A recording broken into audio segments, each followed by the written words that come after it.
हाँ भाई, तो करते हैं जरा स्टार्ट आज का टॉपिक। देख लेते हैं पहले एक बार। सर मैथ ही करा दो ना आज भी। अरे भाई, रीजनिंग भी बच्चे हैं, उनका भी हो जाएगा, करनी तो ये भी है।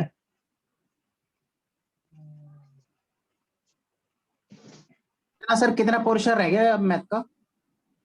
बस आपका तो एक टॉपिक रह गया है, आपके वाले बैच का। मैथ ही पहले खत्म करवा दो पूरी तरह, फिर करवा देना रीजनिंग। कोई नहीं हो जाएगा।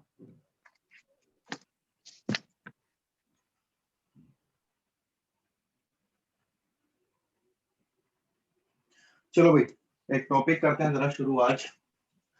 देखो, थोड़ा सा यूनिक सा टॉपिक है, थोड़ा सा अलग है। पजल नाम का टॉपिक है। सबसे पहले थोड़ा सा हाई लेवल का टॉपिक है ये पजल।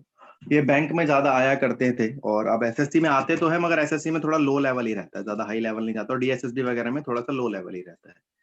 तो कराऊंगा आपको मैं, थोड़ा बैंक लेवल तक भी ले जाऊंगा, मगर उस लेवल तक कराऊंगा कि एग्जाम में आप अपने एग्जाम में तो इसको कर दो क्रैक।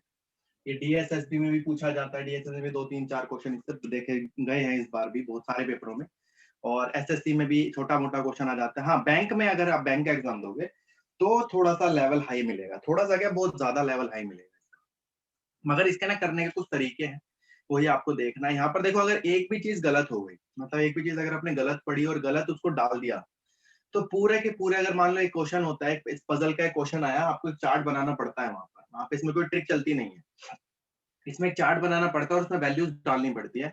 अगर वो वैल्यूज आपने इधर की उधर कुछ ना कुछ गलत डाल दी, तो पूरा का पूरा जो 5 4 5 क्वेश्चन पेपर में आएंगे वो सारे के सारे गलत हो जाएंगे, और अगर वो सारे सही हो गए तो पूरे के पूरे 5 क्वेश्चन सही हो जाएंगे। तो डिपेंड करता है आपने जो वो चार्ट बनाया है वो कैसे बनाया है। इसमें 2 टाइप के क्वेश्चन होते हैं। एक टाइप तो ऐसा होता है कि भाई ये उसको पसंद है।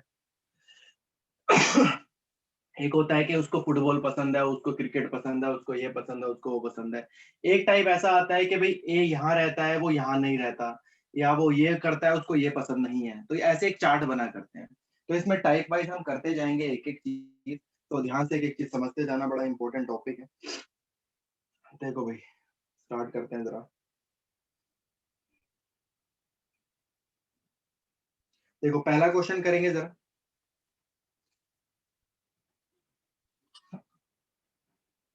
देखो, जैसे पहला क्वेश्चन है, मैं यहाँ क्वेश्चन लिखवा रहा हूँ तो क्योंकि लिखो, क्वेश्चन लिखना जरा। इन अ स्कूल, आप लिखते जाओ। In a school there were 5 teachers. In a school there were 5 teachers. एक स्कूल में 5 टीचर हैं। A and B teaching Hindi and English. A and B teaching Hindi and English. A और बी हिंदी और इंग्लिश पढ़ाते हैं। C and B teaching English and geography. ऐसा question DSSB में देखा गया है बहुत बार। English and geography. D and A teaching maths and Hindi. And E and B teaching history and French.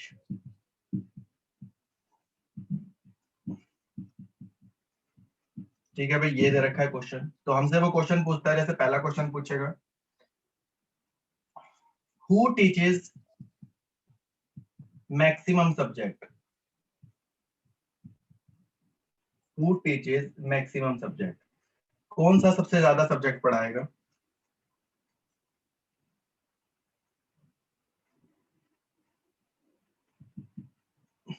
Who teaches less than 2 subjects. और भी question है इसके, मगर वो ये कोई नहीं, हम इतना ही करेंगे, वो समझ आ जाएगा। एक बार चार्ट बनाना सीखेंगे, चार्ट कैसे बनते हैं। ठीक है भाई, क्वेश्चन तो सबने लिख लो एक बार इस क्वेश्चन को, फिर मैं कराता हूँ उसको जरा।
क्वेश्चन लिख लिया भाई सबने?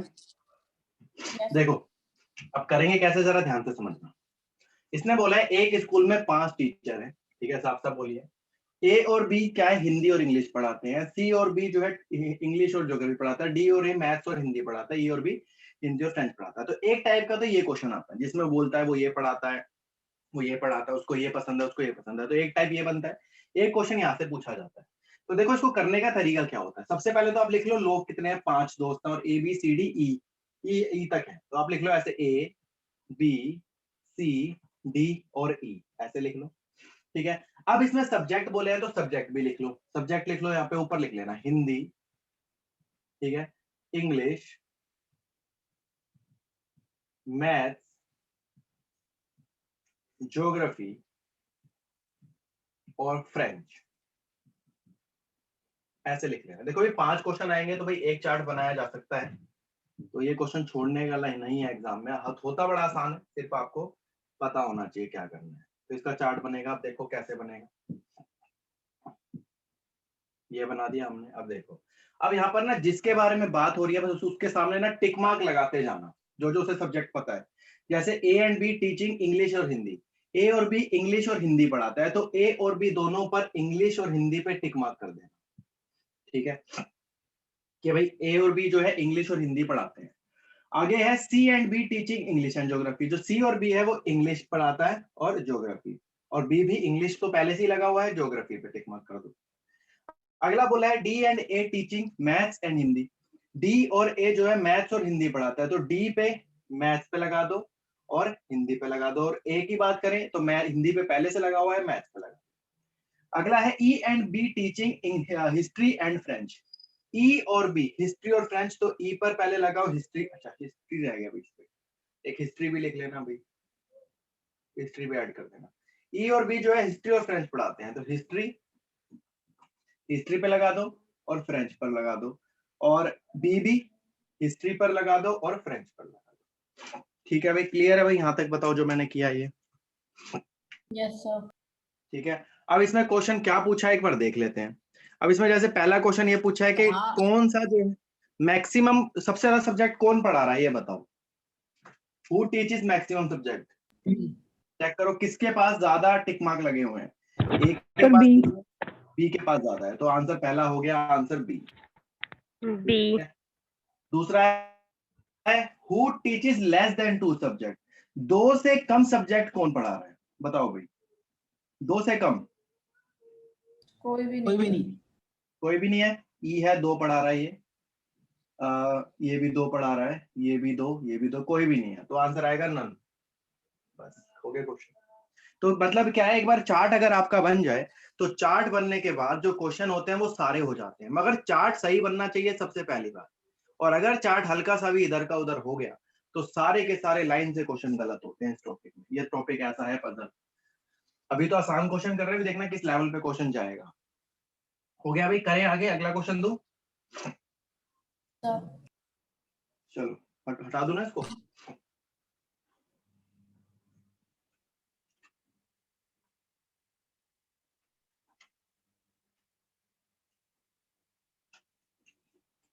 नेक्स्ट क्वेश्चन लिखेंगे, एक और करके देखते हैं।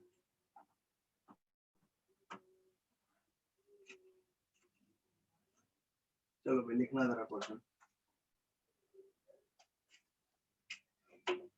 लिखो। Madhu and Shobha, Madhu and Shobha are good in dramatics and computer. Madhu and Shobha are good in dramatics, computer. Anjali and Madhu are good in computer and physics. Next step. Anjali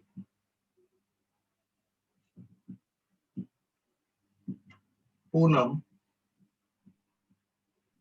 and Nisha are good in physics and history.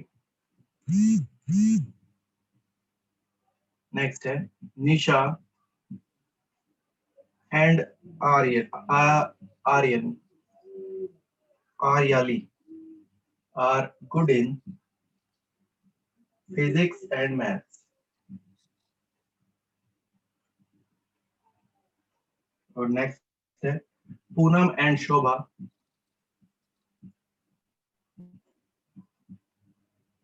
are good in history and drama.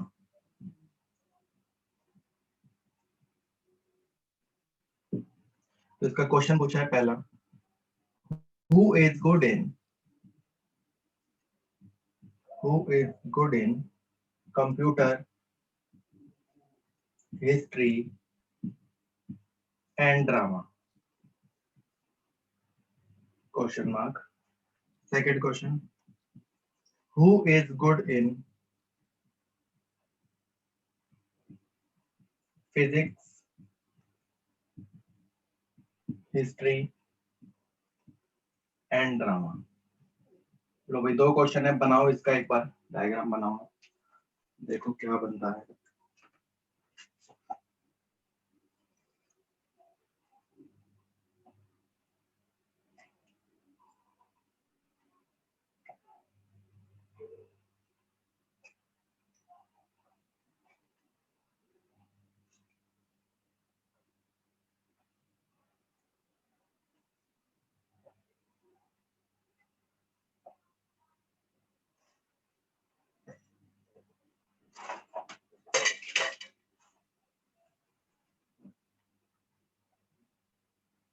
बनाओ भाई इसका diagram, जैसे same बनाया था वैसे ही बनाना है।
First का शोभा है सर।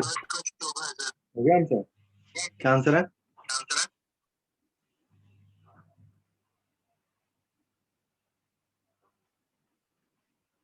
शोभा है सर फर्स्ट का।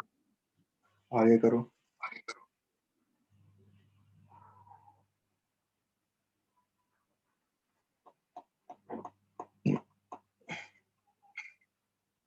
सेकंड का पूनम सर।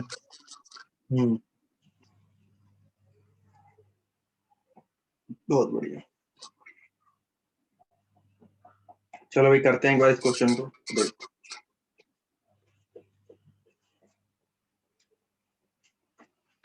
देखो जैसे क्वेश्चन में बोला है इसने, सबसे पहले तो नाम देख लो, म्यूट कर लेना ये अपना।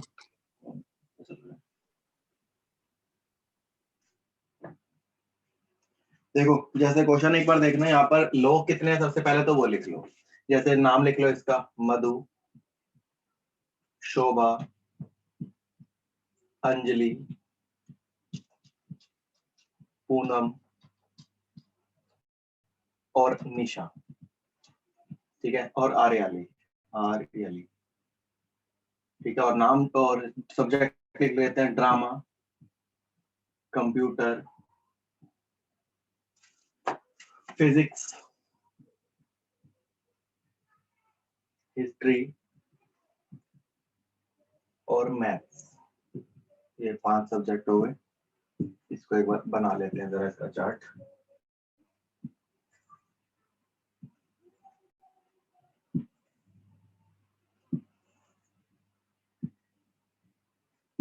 चलो भाई, अब देखो बस टिक मार्क डालते जाना है जहां जहां बोला गया। Madhu and Shobha are good in drama and computer. तो मधु और शोभा ड्रामा और कंप्यूटर में अच्छे हैं, तो इसके ऊपर दोनों के ऊपर लगा देते हैं। Anjali and Madhu computer and physics. Anjali ये रही और मधु ये रही, तो कंप्यूटर और फिजिक्स। तो कंप्यूटर तो ये रहा और फिजिक्स ये रहा, तो कंप्यूटर ये रहा, फिजिक्स पहले ये लगा हुआ है। आगे क्या है, अंजलि पूनम और निशा। अंजलि पूनम और निशा फिजिक्स और हिस्ट्री में अच्छे हैं, तो अंजलि पूनम और निशा फिजिक्स पहले से लगा हुआ है, हिस्ट्री में लगा देते हैं, फिजिक्स हिस्ट्री फिजिक्स हिस्ट्री। आगे बोला है Nisha and Aryali are good in physics and maths. Nisha and Aryali are good in physics and maths, तो फिजिक्स में लगा देते हैं, पहले से लगा हुआ है, मैथ्स में लग जाएगा इसमें, फिजिक्स में और मैथ्स में। और Poonam and Shobha are good in history and drama. तो पूनम एंड शोभा, तो यहाँ पर देखो पूनम ये रही और शोभा ये रही, तो ये किसमें अच्छे हैं, हिस्ट्री और ड्रामा में। तो हिस्ट्री ये रहा पहले से लगा हुआ है, तो ड्रामा में लगा देते हैं इधर। सेम ऐसे ही शोभा की बात करें तो हिस्ट्री में पहले से, हिस्ट्री में लगाना है और ड्रामा में पहले से लगा हुआ है। अब पहला देखो सारे लग गए। अब पहला क्वेश्चन ये है, who is good in computer history and drama. तो कंप्यूटर हिस्ट्री और ड्रामा, तो एक ऐसा बताओ जिसमें सिर्फ तीनों में ही टिक मार्क लगे हो, कोई है? चेक करो भाई। सर शोभा। शोभा कंप्यूटर, हाँ शोभा आंसर आएगा पहले। नेक्स्ट क्वेश्चन है, who is good in physics history and drama. तो फिजिक्स हिस्ट्री और ड्रामा, फिजिक्स हिस्ट्री और ड्रामा, बताओ कोई है इसमें जिसका फिजिक्स हिस्ट्री और ड्रामा में? पूनम, तो पूनम आंसर आएगा। मतलब है आसान, सिर्फ आपको ये पता होना चाहिए। तो एक टाइप का तो क्वेश्चन एग्जाम में ये आता है, एक टाइप, तो इसको पक्का कर लो अपना कि यहाँ से 2 क्वेश्चन तो आप ये पक्के कर लोगे, ठीक है। अब और भी टाइप बनती है इसमें, तो आप इसमें पजल में वो भी करते हैं।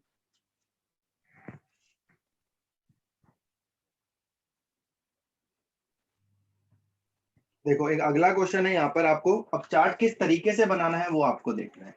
मतलब एक देखो, जब भी क्वेश्चन आते हैं कि वो इसको पसंद है, ये इसको पसंद है, तो वहां तो ये बनता है, वो ये पढ़ाता है, वहां ऐसा चार्ट बनता है। जब आपके क्वेश्चन शुरू हो जाते हैं ऐसे वाले कि भाई आर जो है मुंबई जाता है, वो गाड़ी से जाता है, तो वहां एक दूसरे टाइप का चार्ट बनता है। तो देखना, क्वेश्चन देखना अभी जरा।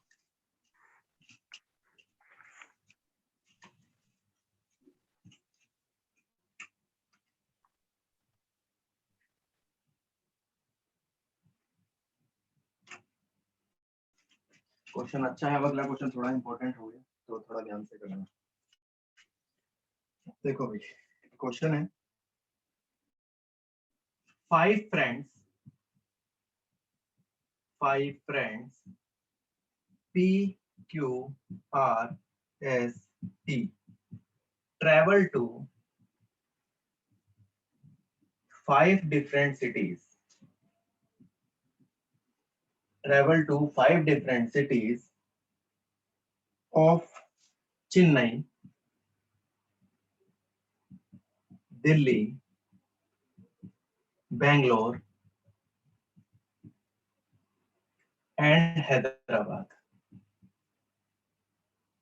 चेन्नई, एक मिनट रुकना, चेन्नई कलकत्ता भी लिखना भाई, हैदराबाद, बैंगलोर, हैदराबाद एंड कलकत्ता। 5 दोस्त PQRST 5 अलग अलग जगहों पर जाने जाते हैं, जो कि है Chennai, Delhi, Bangalore, Hyderabad and Calcutta, by 5 different modes of transport. 5 अलग अलग साधनों से,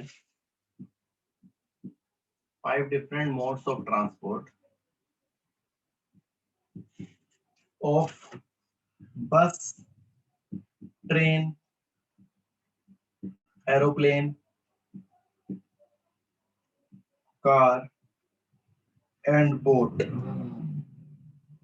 from Mumbai। मतलब ये लोग मुंबई में खड़े हैं, मुंबई से ये जाएंगे अलग अलग इसमें, मुंबई से कोई चेन्नई जाएगा, कोई दिल्ली जाएगा, कोई बैंगलोर जाएगा, ठीक है। अब आगे लिखते हैं, ये फर्स्ट पार्ट था। Second part, the person who travel to, the person who travel to Delhi did not travel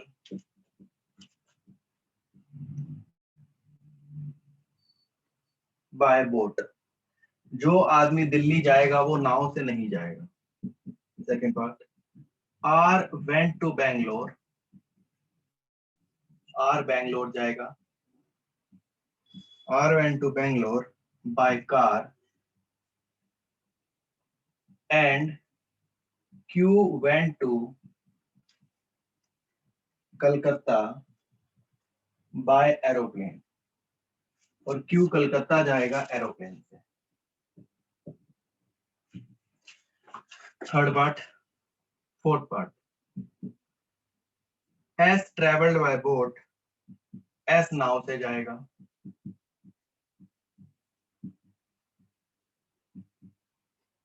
और T travelled by train. T train से जाएगा. तो आपसे क्वेश्चन क्या पूछा गया है? एक ही क्वेश्चन पूछ रहा हूं, उसमें बनाना पूरा है आपको. तो क्वेश्चन है who travel to Delhi. Delhi कौन जाएगा? ये एक ही क्वेश्चन पूछा है. वैसे इसके ऊपर 5 क्वेश्चन बनेंगे आपके पेपर में. 3 से 4 या 5 क्वेश्चन मिलेंगे. मैंने एक ही दिया है क्योंकि जगह नहीं है इस पे, और लिखूंगा तो फिर इसका आंसर सोल्व नहीं कर पाएंगे.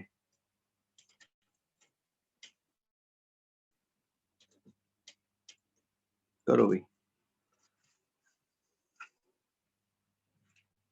इसका अब चार्ट बनाना है, मगर यहाँ पर देखो ये क्वेश्चन अलग हो गया. यहाँ पर ये नहीं है कि किसको क्या पसंद है. तो इसका चार्ट कुछ ऐसे बनेगा. आपको वैल्यू इसमें ऐसे डालनी है, ऐसे लिखना है इसको. एक साइड आ जाएगा फ्रेंड्स, जो फ्रेंड्स हैं. एक साइड आ जाएगा सिटीज, जहाँ ये सिटीज में जाते हैं. और एक साइड लिखना ट्रांसपोर्ट, ये किससे जाते हैं. तो जिस जिसकी वैल्यू साफ साफ बोली है उसको तो यहाँ लिखना.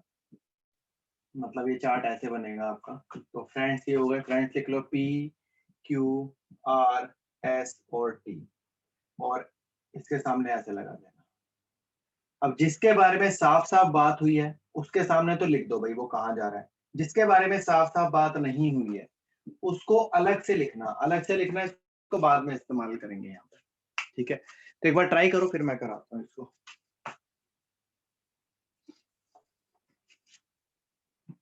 करो भाई ट्राई.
अभी हो गया.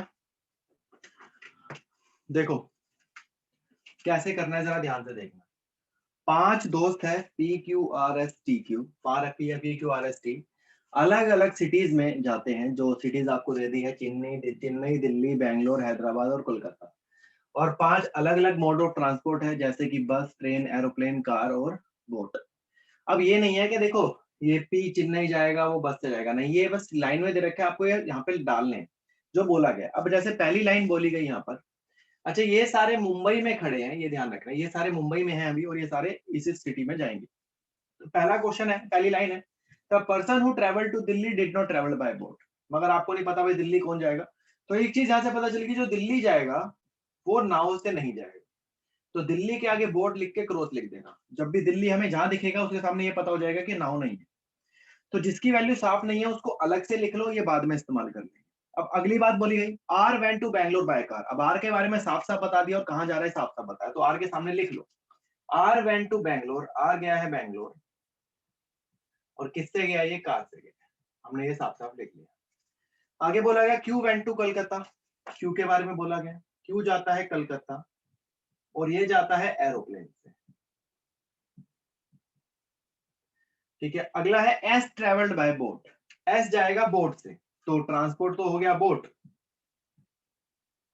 और T travelled by train, T जाएगा ट्रेन, ट्रेन से। अब देखो एक चीज तो यहाँ पर ये पता चल गई, ट्रांसपोर्ट सिर्फ एक ही बचा है, 4 इस्तेमाल हो गए, तो एक जो बचा है वो लिख लेते हैं। अब क्या बचा है वो देखते हैं भाई हम यहाँ पर, बस हो गया, ट्रेन, बस बची है, तो मतलब पी जो है बस से जाएगा। ठीक है, अब आगे बोला गया, बस यही तक ही बोला गया था। अब देखो एक चीज ये बोली गई है यहाँ पर क्वेश्चन में कि दिल्ली से, जो दिल्ली जाएगा वो नाव से नहीं जाएगा, है ना। You went to Kolkata by aeroplane, person did not travel by boat, एक चीज मिसिंग लग रही है। एक मिनट रुको भाई, कुछ मिसिंग लग रहा है। सर एरोप्लेन, कार और बोट तो कैंसिल ही हो गए। क्या? सर एरोप्लेन, कार और बोट तो कैंसिल हो गए क्योंकि वो तो फिक्स हो गए। नहीं नहीं रुको, एक मिनट रुको, कुछ लाइन तो छूटी नहीं है। अच्छा हाँ, एक लाइन छूट गई ना, वही तो मेरे को एक लाइन छूट गई है इसमें भाई, 5th लाइन ऐड करना। Mumbai is not connected, Mumbai is not connected by बस टू दिल्ली एंड चेन्नई। ये लाइन छूट गई है भाई, ये लाइन लिख लेना। मतलब मुंबई से बस दिल्ली और चेन्नई जाने के लिए मुंबई से बस का कोई भी साधन नहीं है, मतलब आप दिल्ली और चेन्नई बस से नहीं जा सकते। तो मतलब आपको पता चल गया बस से दिल्ली और चेन्नई नहीं जा सकते, ये पता चल गया। तो भाई अगर दिल्ली और चेन्नई बस से नहीं जा सकते, कलकत्ता बेंगलोर पहले ही चले गए, तो कौन सी सिटी बच गई है ये बताओ, बोलो भाई। देखो ना, कलकत्ता इस्तेमाल हो गया है, कलकत्ता आ गया, ट्रेन से जाएगा सर। बेंगलोर आ गया, और दिल्ली चेन्नई नहीं जा सकते, तो एक हैदराबाद बचा, तो इसका मतलब पी जाएगा हैदराबाद बस से। और अब एक और चीज बोली है कि ट्रेन यहाँ पर से साफ साफ पता है, जो दिल्ली जाएगा वो बोट से नहीं जाएगा, इसका मतलब बोट से दिल्ली नहीं जाया जाएगा, तो ट्रेन से जाया जाएगा दिल्ली। अब एक ही चीज बची है चेन्नई, तो चेन्नई इधर आ जाएगा। अब क्वेश्चन है who travel to Delhi, Delhi कौन जा रहा है भाई, देखो खत्म। मतलब एक छूट गया था इसमें, 5th पॉइंट उसके बिना हो ही नहीं पाता, क्योंकि वही चीज मेन थी इसके अंदर। देखो होते आसान है क्वेश्चन, सिर्फ थोड़ा सा इसको प्रैक्टिस के। देखो ये टॉपिक, ये 2 टॉपिक ऐसे हैं पूरे रीजनिंग में कि अगर आप इनके ऊपर प्रैक्टिस नहीं करोगे तो ये वाले टॉपिक कभी हो नहीं पाते। हाँ, बैंक वालों को ज्यादा प्रैक्टिस करनी होती है, क्योंकि उनके पजल तो आपका फिर भी आसान है, उनके पेपर में जो पजल आता है बहुत ज्यादा हाई लेवल पे आता है, और कम से कम भी 15 से 20 क्वेश्चन इसके ऊपर आते हैं। और जब ये आते हैं तो वो 15 से 20 तो नहीं करते, 8 या 9, 10 क्वेश्चन कर लेते हैं, बस इतने ही करते हैं, क्योंकि वो क्वालिफाई चाहिए होता है पेपर। चलो भाई अगला करेंगे जरा, एक और क्वेश्चन करा रहा हूँ। अच्छा क्वेश्चन लिख लो भाई, ज्यादा टाइम लग रहा है इसमें लिखने में, बोर्ड पर मैं बोल रहा हूँ, क्वेश्चन लिख लो अपने पेज पे, रजिस्टर में लिख लो।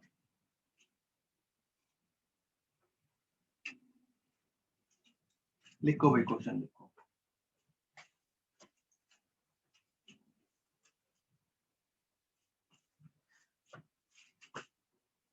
लिखो P Q R S T and U, P, Q, R, S, T, and U are 6 students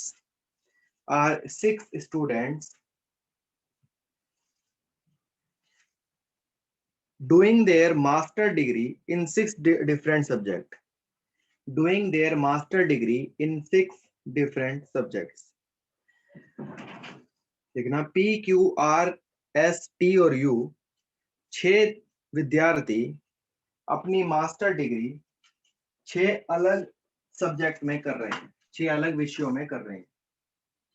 6 अलग विषयों में कर रहे हैं, जो कि है तो दोबारा बोलना PQRSTUD। PQRST और U 6 विद्यार्थी अपनी मास्टर डिग्री, एक म्यूट कर लिया करो, वापस आते हैं।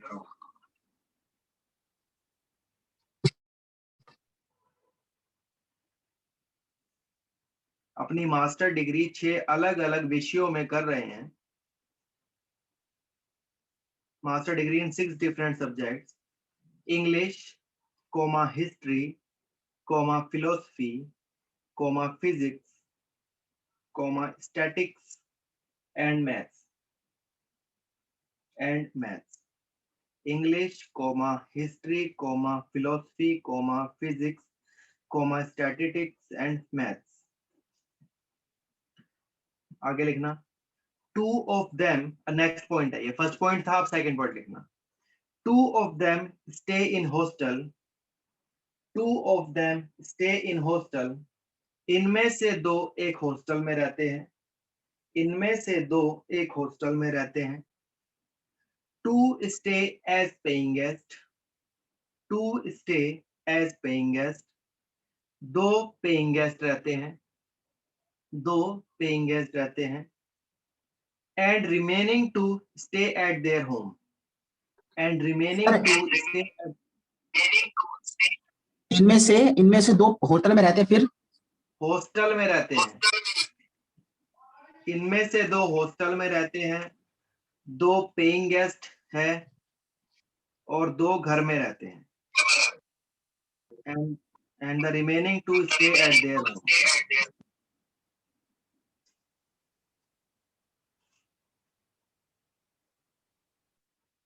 आगे लिखो भाई। R does not stay as PG, R does not stay as PG and studies philosophy. R PG में नहीं रहता मगर फिलोसफी पढ़ता है। R PG में नहीं रहता मगर फिलोसफी पढ़ता है। R does not stay as PG and studies philosophy. लिखना आगे। The students studying statistics and history, the students studying statistics and history does not stay as PG. The student studying statistics and history do not stay as PG. लिखना, जो विद्यार्थी statistics और history पढ़ता है, जो विद्यार्थी स्टैटिस्टिक्स और history पढ़ता है वह पीजी में नहीं रहता। जो विद्यार्थी स्टैटिस्टिक्स और हिस्ट्री पढ़ता है वह पीजी में नहीं रहता। The student studying statistics and history do not stay as PG. अगला लिखना, T studies mathematics, S studies physics. T studies mathematics, S studies physics. T maths पढ़ता है और S फिजिक्स पढ़ता है। T मैथ्स पढ़ता है और S फिजिक्स पढ़ता है। U and S stay in hostel. U and S stay in hostel. U और S एक हॉस्टल में रहते हैं। U और S एक हॉस्टल में रहते हैं। T stays as PG. T stays as PG. T PG में रहता है। T PG में रहता है। And Q stays at home. And Q stays at home. और Q घर पर रहता है। और Q घर पर रहता है। और Q घर पर रहता है। तो क्वेश्चन लिखो। पहला क्वेश्चन है, who studies English? Who studies English? English कौन पढ़ता है? पहला question. Second question, which subject do Q study? Which subject do Q study? Q कौन सा सब्जेक्ट पढ़ता है? क्यू कौन सा सब्जेक्ट पढ़ता है? और अगला क्वेश्चन लिखना, who which pair of students stay at home? Which pair of student stay at home, तो जो विद्यार्थी घर पर रहते हैं वह कौन है, जो विद्यार्थी घर पर रहते हैं वह कौन है। बनाओ भाई इसका एक बार पेयर बनाओ चार्ट द्वारा।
अभी बनाओ, ऐसे बनेगा। जिसके बारे में साफ बोला गया वो लिखो, जिसके बारे में साफ नहीं बोला वो अलग लिखो, बाद में इस्तेमाल करो उसको।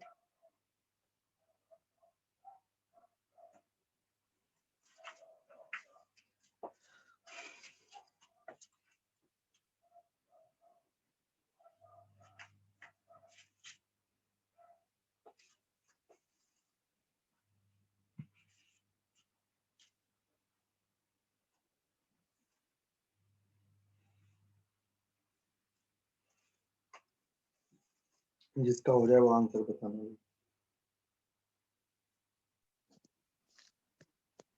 सर इंग्लिश तो पी पढ़ता है, और सर दूसरा क्वेश्चन क्या लिखा था, V subject do Q study statistics, बढ़िया। Which pair study stay at home, तो सर क्यू और आर रहते हैं। क्यों आ रहा है, चलो बढ़िया। देखो भाई सारा खेल इसका बनाने का है, ढंग से बन जाए तो आंसर हो जाएगा। देखो जैसे क्या बोला गया क्वेश्चन में, P Q R S T U, ये तो ये रही जो स्टूडेंट है, हमने लिख लिया यहाँ पर। वो अपनी मास्टर डिग्री कर रहे हैं, 6 अलग अलग सब्जेक्ट दे रखे हैं, English, history, philosophy, physics, statics and mathematics. अब पहली लाइन बोली है, 2 of them stay at hostel, हम लिख लेते हैं 2 हॉस्टल में रहते हैं, ठीक है, 2 पीजी रहते हैं, और 2 जो है वो होम घर पे रहते हैं। अब बोला गया R does not stay at PG, R PG में नहीं रहता, तो इसने साफ साफ बोला है आर जो है पीजी में नहीं रहता, तो पीजी के आगे क्रॉस लगाते हैं, मगर वो फिलोसफी पढ़ता है। तो आर के बारे में सब्जेक्ट बता दिया है कि वो फिलोसफी पढ़ता है, तो लिख लेते हैं आर जो है फिलोसफी पढ़ता है, मगर वो पीजी में नहीं रहता। अब पीजी में नहीं रहता इसका मतलब 2 ही जगह रह सकता है, या तो घर में रह सकता है या वो हॉस्टल में रह सकता है। अब आगे बोला था student studying history and statics does not stay in PG, तो एक और बात बोली कि जो भी स्टैटिक्स और हिस्ट्री पढ़ता है, जो स्टैट और हिस्ट्री पढ़ता है वो पीजी में नहीं रहेगा, ये एक और बात कह दी इसने हमसे, इसको अलग से लिख लेते हैं, बाद में इस्तेमाल करते हैं। अब अगला बोला है टी स्टडीज मैथमेटिक्स, टी के बारे में बता दिया, टी जो है मैथ्स पढ़ता है, and S studies physics, S जो है फिजिक्स पढ़ता है, ठीक है। अब एक और बात बोली, Q and S stay in hostel, Q और एस जो है वो हॉस्टल में रहते हैं, लोग साफ साफ बता दिए। और हॉस्टल में कितने लोग रहते थे, सिर्फ 2 ही रहते थे, और क्यू और एस हॉस्टल में रहते हैं, इसका मतलब हॉस्टल तो हो गया खत्म, अब हॉस्टल में कोई और नहीं रह सकता। एक एक करके जैसे हो जाए ना पूरा, वहां काट दो भैया, हो गया वो खत्म, अब वो इस्तेमाल नहीं कर सकते दोबारा। आगे बोला गया T studies stay as PG, T जो है पीजी में रहता है, एक पीजी इस्तेमाल हो गया, एक रह गया। और Q stage at home, Q जो है घर पर रहता है, ठीक है। अब एक चीज तो यहाँ पे साफ साफ बोली गई, देखो भाई, कि जो हिस्ट्री और स्टैटिक्स पढ़ता है वो पीजी में नहीं रहता, ठीक है, जो हिस्ट्री और स्टैटिक्स पढ़ता पीजी में नहीं रहता। अब एक और चीज देखते हैं यहाँ पर क्या रह गया, क्यू स्टेज एट होम, तो क्यू घर पर रहेगा। अब आर देखो यहाँ पीजी में पर एक नहीं रह चीज, सकता। हाँ आर जो है पीजी में नहीं रह सकता, इसका मतलब आर जो है घर पर रह सकता है, ये बताओ। यस घर पे सर। ही रहेगा सर। मगर अभी दो रह गए ना, एक पीजी रह गया और एक घर रह गया। अब पी के सर, बारे सर में पीजी देखो। में तो रह नहीं सकता, घर ही बचा। आरपीजी हाँ घर ही बचा है, तो घर में रहेगा, होम ये रहा, ठीक है। तो यहाँ पर कौन रहेगा, आर। आर आ गया, आर होम में रहेगा ना सर। होम में रहेगा, यस तो सर। ये आ गया। तो दो ओके होम इस्तेमाल हो गए और दो हॉस्टल इस्तेमाल हो गए, एक ये मतलब होम भी खत्म हो गए, पीजी बचा है, तो ये आएगा ऊपर पीजी, ठीक है। अब एक और चीज बोली गई, जो हिस्ट्री और स्टैटिक्स पढ़ता है वो पीजी में नहीं रहेगा, ठीक है। तो यहाँ पर हिस्ट्री और स्टैटिक्स नहीं आएगा, या तो हिस्ट्री स्टैटिक्स इधर आ सकता है या हिस्ट्री स्टैटिक्स इधर आ सकता है।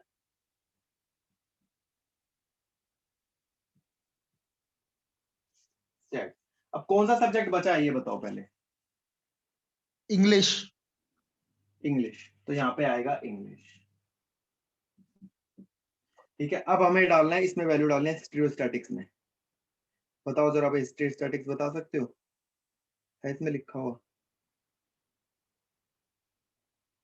Does not stay as PG, ये तो ठीक है।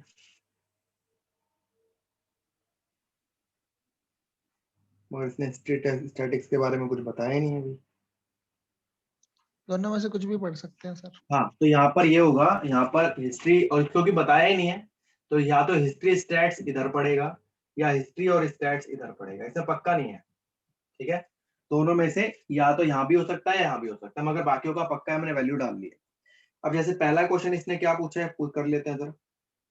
क्या पूछा है भाई पहला question, who studies English, English कौन पढ़ रहा है भाई बताओ, दिख रहा है। पी। पी। तो पहला आंसर आ गया पी। अगला क्वेश्चन था which subject due Q study, Q कौन सा सब्जेक्ट पढ़ रहा है भाई, हिस्ट्री और स्टैट्स। स्टैट्स, ठीक है। अगला है, मगर इसमें देखो अगर ऑप्शन में हिस्ट्री और स्टैट्स नहीं है तो आंसर या तो डाटा इनएडिक्वेट बोल लो, अगर नहीं है, अगर ये दे ही रखा है तो फिर यही आंसर है, नन ऑफ दी दो तो ये होगा। Which of the following pair stage at home, कौन सा पेयर घर पर रहता है, होम पर कौन सा पेयर रहता है, देखो भाई क्यू एंड।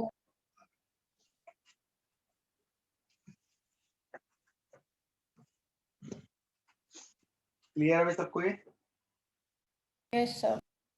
अब चलेंगे आगे, नेक्स्ट क्वेश्चन थोड़ा सा इंपॉर्टेंट, अब जरा हम करेंगे क्लैरिकल लेवल का जो बैंक में आता है। ये सब तो आपके एसएससी डीएसएससी में दिख जाएंगे ऐसे क्वेश्चन। अगला क्वेश्चन जो बैंक लेवल का है थोड़ा सा अच्छा है, कर सकते हैं, उसको भी करते हैं ट्राई। लिखवा देता हूँ यहाँ क्वेश्चन में, ठीक है ना, वो बोलने में बहुत टाइम लग रहा है, तो लिखना ही बेटर ऑप्शन।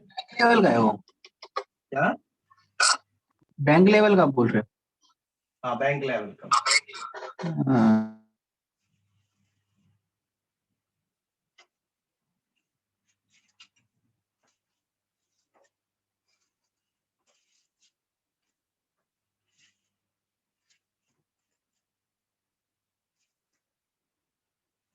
चलो भाई देखते हैं एक बार क्वेश्चन क्या है, देखो।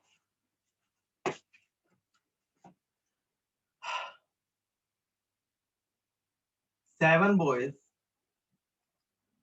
ए D Y U P Q J, ये 7 लड़के हैं, लिव इन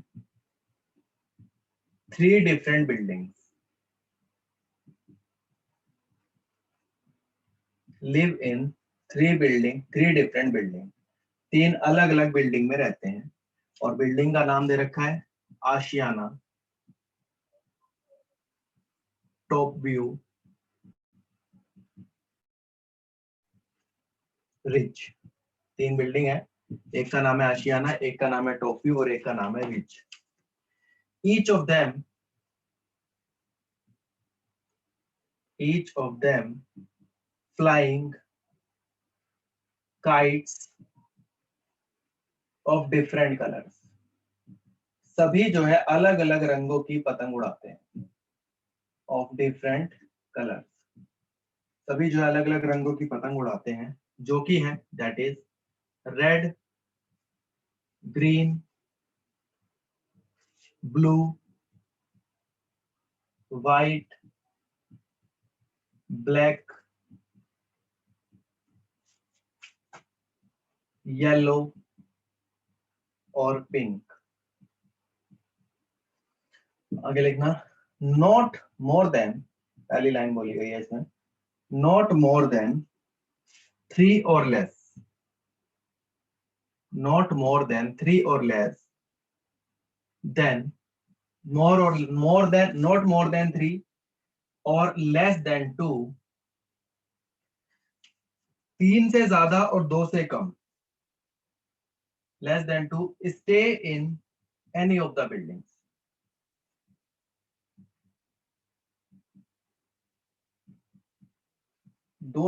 तीन से ज्यादा और 2 से कम किसी भी बिल्डिंग में नहीं रहेंगे. Q is flying a pink kite. Q is flying a pink kite. Q जो है पिंक कलर की पतंग उड़ाता है. And does not live in rich building.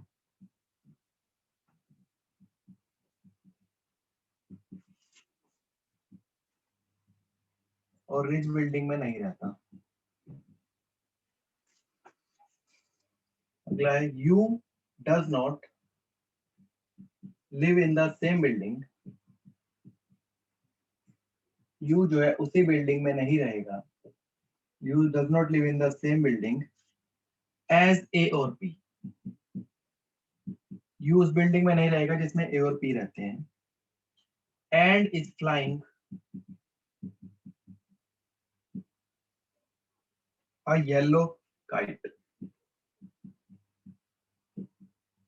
And is flying a yellow kite. D lives in rich building.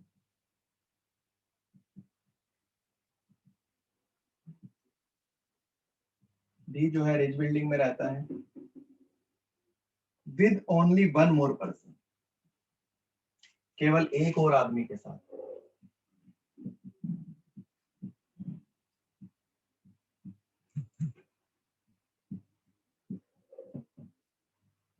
With only one more person. And is flying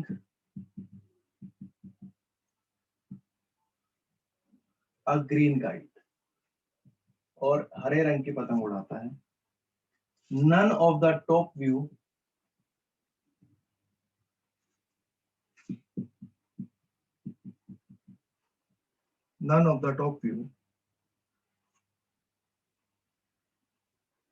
flies a white kite.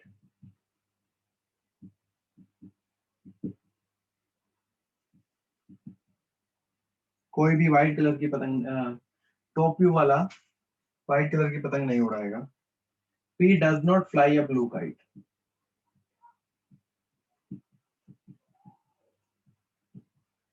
P जो है नीले colour की पतंग नहीं उड़ाएगा. तो पहला question, who live in rich building? Rich में कौन रहता है? Who live in rich? Second question, who flies green kite? Blue kite. Who flying blue kite? Third, who fly red kite? करो भैया दो सारे क्वेश्चन एक बार पूरा बना लो.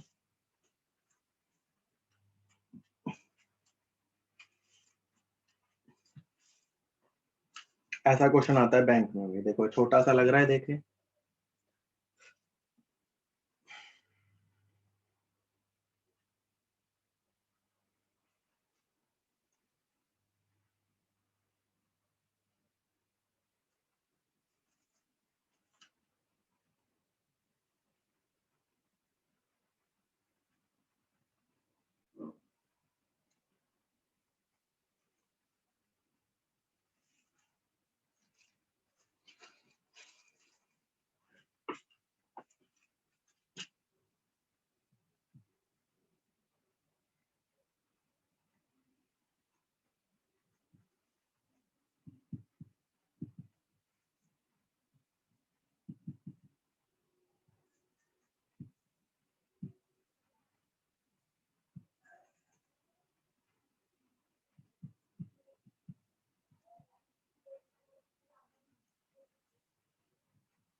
करो भी।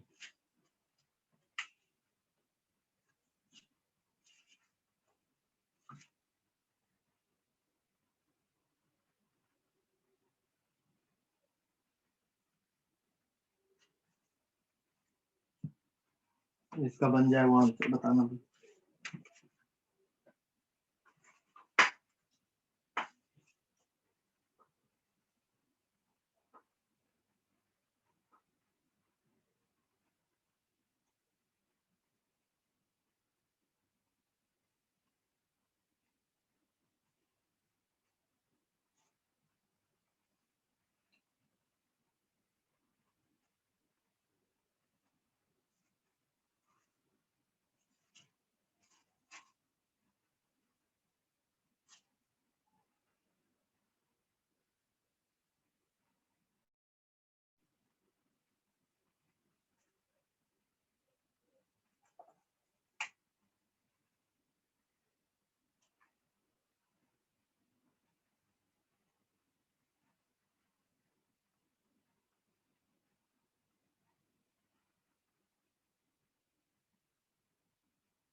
अभी हुआ किसी का?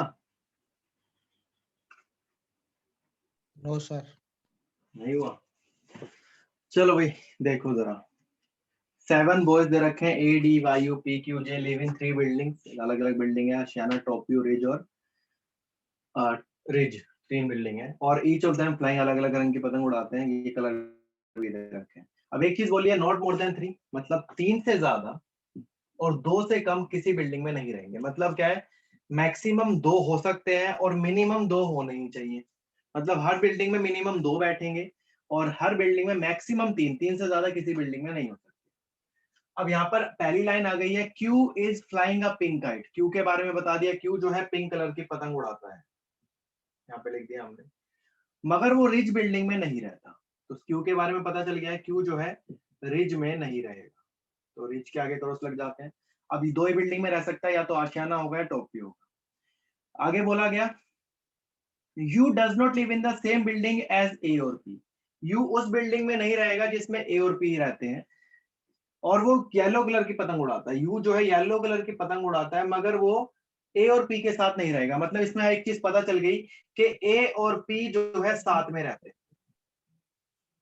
मतलब ए और पी साथ में रहते हैं और यू अलग रहेगा उनसे। D lives in rich building, साफ बता दिया, डी जो है रिच बिल्डिंग में रहता है। लो भाई, D lives in rich building with only one more person. D जो है रिच बिल्डिंग में रहता है, केवल एक ही इंसान के साथ रहेगा।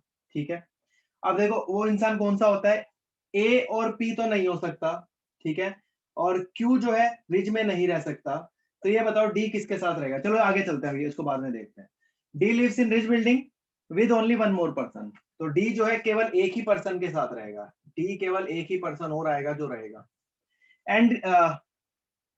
And is flying a green kite, D जो है एक पर्सन के साथ रहेगा रिच में और ग्रीन कलर की पतंग उड़ाता है, ये लिख लेते हैं भाई। None of the top view flies a white kite. P does not fly a blue kite. बस इतना ही था। अब देखते हैं अभी यहाँ पर क्या क्या बात हो गई है। अब पहली लाइन जो थी, Q is flying a pink kite, हो गया हमारा, और does not live in rich building, ridge में नहीं रहेगा। ये या तो रहेगा आशियाना में या तो रहेगा टॉप व्यू में, ठीक है। आगे बोला गया, U does not live in the same building as A और P। U जो है उस बिल्डिंग में नहीं रहेगा जिसमें A और P रहेंगे, इसका मतलब A और P साथ में रहेंगे, ठीक है। और डी लिव्स विद वन और पर्सन, डी जो है एक ही पर्सन के साथ रहेगा, तो वो कौन सा पर्सन है जिसके साथ डी रहेगा, बताओ भाई, बता सकते हो? सर या तो वाई हो सकता है या जे। दो हो सकते हैं, एक मिनट, इसमें फिर कुछ मिसिंग है क्वेश्चन में भी, रुकना जरा, फिर कुछ मिसिंग है इसमें।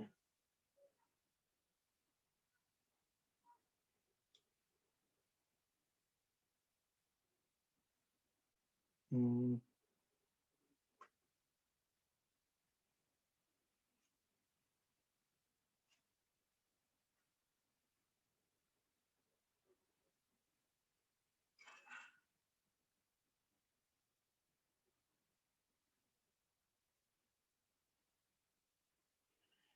एक मिनट रुको भाई।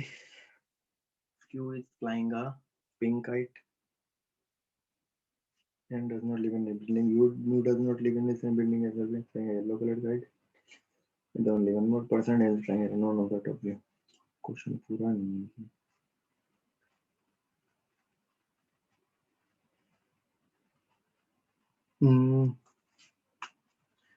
A और P।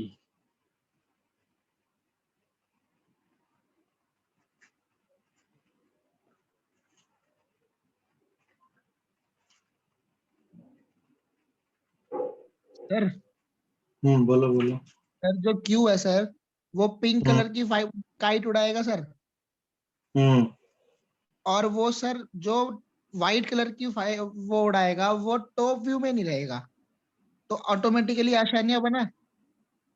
एक मिनट रुको ना। Q is flying a pink kite and does not live in ridge building. Q जो है पिंक कलर की पतंग उड़ाता और रिज में नहीं रहता, तो ठीक है, आशियाना या टॉप व्यू में रहेगा। ठीक है। ठीक है सर। यू और डज जो not none of the U does top view will white kite उड़ाएगा, none of the top view flying a white kite. तो तो कोई टॉप भी व्यू तो टॉप कट व्यू गया ना, वाला यहाँ बैठ, पे आसाना बचा। नहीं वो तो ठीक है, मगर रुको तो सही, इसका तो लिंक बाद में बनेगा। D lives in rich building with only one more person. D जो है रिच में रहेगा केवल एक ही पर्सन के साथ। तो यू जो है ए और पी के साथ नहीं रहेगा, इसका मतलब ए और पी जो है ये एक ही बिल्डिंग में रहते होंगे, ए और पी। इसका मतलब जो बिल्कुल यू है, जो यू है वो रहेगा डी के साथ, तो ये रहेगा रिच में। ठीक है, ये बोला गया है। और रिच बिल्डिंग हो गई पूरी, और इसमें आशियाना और टॉप व्यू क्यू के साथ है। आप देख लेते हैं यहाँ पे और क्या बोला गया। D lives in rich building with only one more person हो गया यू के साथ, and is flying green kite. None of the top view flies a white kite. कोई भी टॉप व्यू वाला फाइट, और P does not fly a blue kite. कुछ मिसिंग है भाई क्वेश्चन में, कुछ ना कुछ मिसिंग है, जो एक लाइन पूरी नहीं हो रही है इसमें।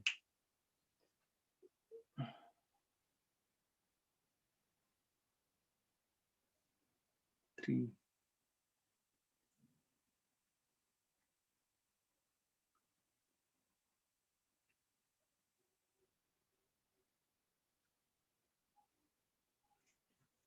एक कुछ मिसिंग है भाई क्वेश्चन में, ये नहीं पता चल रहा मिसिंग कहाँ है।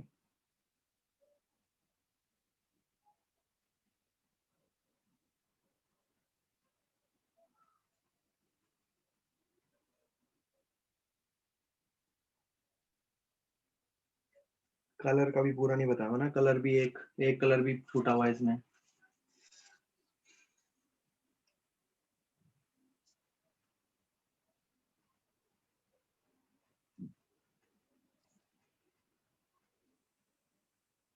हाँ देखो, एक लाइन छूटी हुई है ना, वही मैं कहूँ, ये है line. Q is flying a pink kite। ठीक है, हाँ, Q is flying a pink kite and, एक मिनट, अब ये क्वेश्चन पूरा दोबारा करना पड़ेगा, एक लाइन यहाँ पे छूटी पड़ी है। अब देखो, अब हो जाएगा क्वेश्चन। ये वाली लाइन गलत है इसमें, एक मिनट। क्वेश्चन है Q is flying a pink kite and lives in pink kite and lives in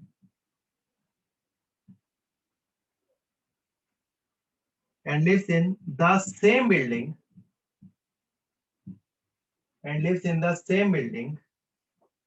as only J,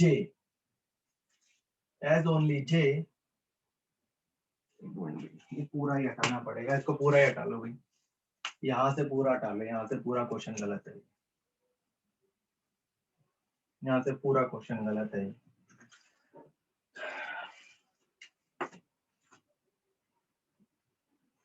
Q is flying a pink kite and lives in the same building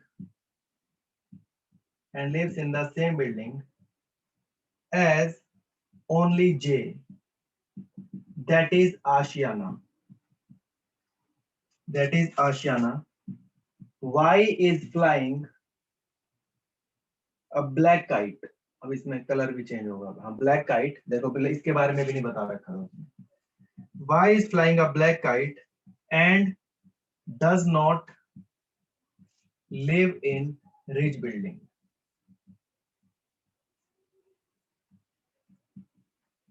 Y जो है black colour की पतंग उड़ाता है और rich building में नहीं रहता. U does not live in the same building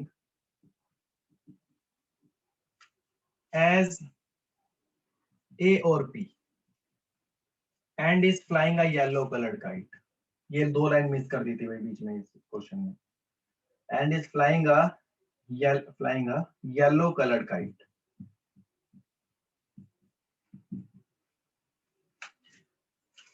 D lives in rich building. D जो है रिच बिल्डिंग में रहता है with only one more person.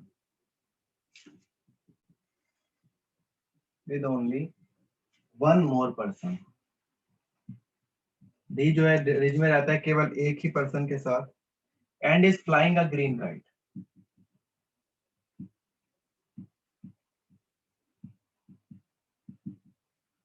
अगला है none of the top view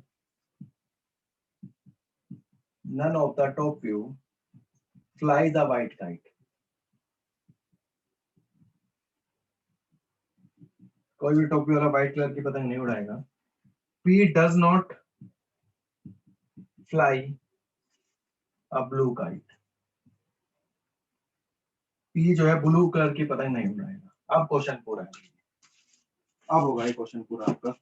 अब आप बना के देखो, पूरा हो जाएगा बड़े आराम से. कुछ मिसिंग था इसमें जो वो हो गया कंप्लीट.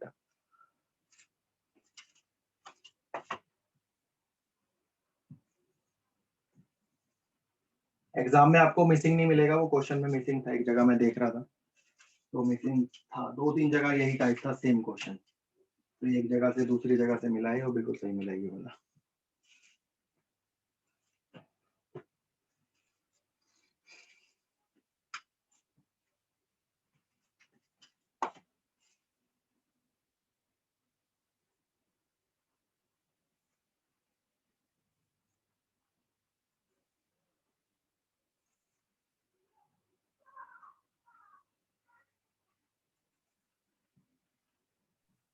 चलो भी देखो एक बार मैं.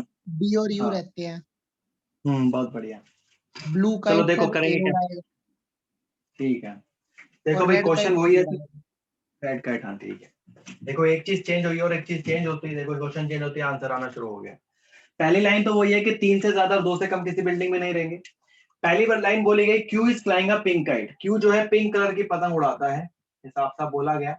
And lives in the same building as only J, that is Ashiyana. और जो है Q जो है सिर्फ J के साथ रहेगा. मतलब Q और J ही रहेंगे, इनके अलावा कोई इस बिल्डिंग में नहीं रहेगा. और बिल्डिंग का नाम बताया है आशियाना. इसका मतलब Q भी आशियाना में रहेगा और J भी आशियाना में रहेगा. और आशियाना में कोई और नहीं रहेगा, यहाँ पे लिखा हुआ है साफ साफ. तो 3 बिल्डिंग थी, आशियाना, रिज और टॉप व्यू. तो आशियाना बिल्डिंग खत्म हो गई. आशियाना बिल्डिंग अब नहीं आएगी. अब 2 ही बिल्डिंग आ सकती है, या तो रिज आएगी या टॉप व्यू आएगी. अगला बोला गया U does not live in the same building as A और पी. मतलब यू जो है ए और पी वाली बिल्डिंग में नहीं रहेगा. इसका मतलब ए और पी रहेंगे साथ में. चलो इसको बाद में देखते हैं. आगे बोला गया एंड डज नॉट यू एक मिनट हो गया ना. Y is flying a black kite. एक minute. Y is flying a black kite. Y जो है ब्लैक कलर की पतंग उड़ाता है मगर वो रिज में नहीं रहता. अब ओबवियस बात है, रिज आशियाना है ही नहीं. रिज में नहीं रहता तो कौन सी बिल्डिंग बची बताओ भाई. Top view. Top view. इसका मतलब वाई रहेगा टॉप व्यू में. आगे चलते हैं. ठीक है. व्यू हो गया. U does not live in the same building as A और P and is flying a yellow coloured kite. U जो है येलो कलर की पतंग उड़ाता है और ए और पी जिस बिल्डिंग में रहते हैं उसमें नहीं रहता. आगे बोला गया D lives in rich building, D जो है रिच में रहेगा मगर केवल एक ही पर्सन के साथ रहेगा। अब आपको पता है कि ए और पी जो है साथ में नहीं हो सकते, ए और पी साथ में होंगे क्योंकि यू ए और पी के साथ नहीं बैठ सकता, इसका मतलब ए और पी साथ में रहेंगे, और ए और पी अगर साथ में रहेंगे तो डी केवल एक ही पर्सन के साथ रहेगा। बताओ वो कौन सा पर्सन है, क्योंकि अगर आपने डी के साथ U. ए लिया तो पी आ जाएगा सर ऑटोमेटिकली, और डी यू के साथ यू U. आएगा। इसका मतलब डी जो है यू जो है वो भी रिच में रहेगा, और रिच बिल्डिंग भी हो गई खत्म।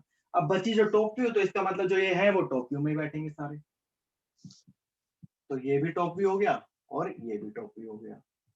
अब आता है अगला पार्ट, क्या बोला गया,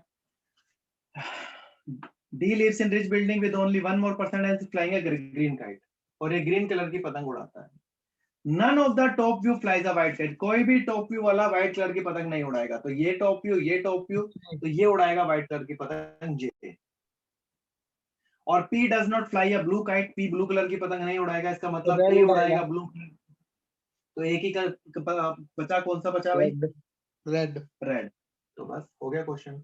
अब आपसे पूछा गया था रेड, मतलब ये पूछ लेगा रेड पतंग कौन उड़ाता है, P। रिज में कौन रहता है, D और U। पूछ ले टॉप व्यू में कौन रहता है, A, Y और P, मतलब सारे बता सकते हो आंसर। मतलब क्वेश्चन पूरा होना चाहिए। इससे पहले वाला क्वेश्चन में एक दो लाइन मिस कर रखी थी क्वेश्चन में, इसलिए क्वेश्चन पूरा नहीं हुआ था। ये वाला क्वेश्चन पूरा हो गया, देख लो बन गया।